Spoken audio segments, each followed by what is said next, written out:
Payot Libraire et l'Hebdo vous présentent Marque-Page.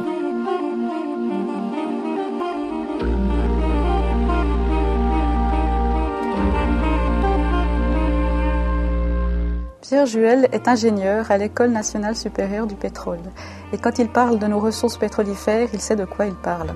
Il est conférencier, a participé à la tournée du livre des sciences en 2006 et a participé à une table ronde de la biodiversité et la diversité humaine à Océanopolis, à Brest, en Bretagne.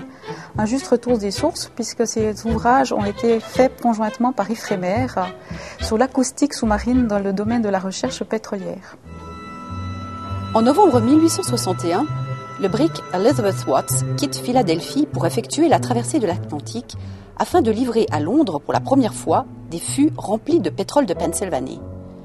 Cette marchandise a un coût d'autant plus élevé qu'il est difficile de revendre les barils vides.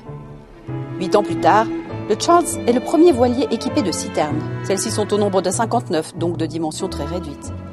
La livraison de pétrole américain à l'Europe est une bien mauvaise nouvelle pour les marchands russes, dont le pétrole est transporté dans des outres à dos de chameau jusqu'à un port de la mer Noire.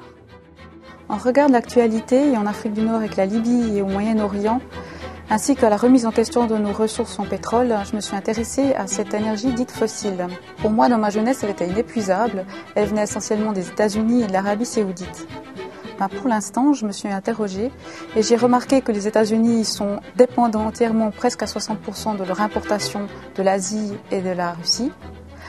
Et puis que les sociétés pétrolières décident de perforer le permafrost et aller chercher des gisements en Arctique. C'est une étude poussée, intéressante pour un public averti concernant sur tout ce qui est nos recherches pétrolifères et le pétrole planétaire et voire même ailleurs. Payot Libraire et l'Hebdo vous ont présenté Marque-Page.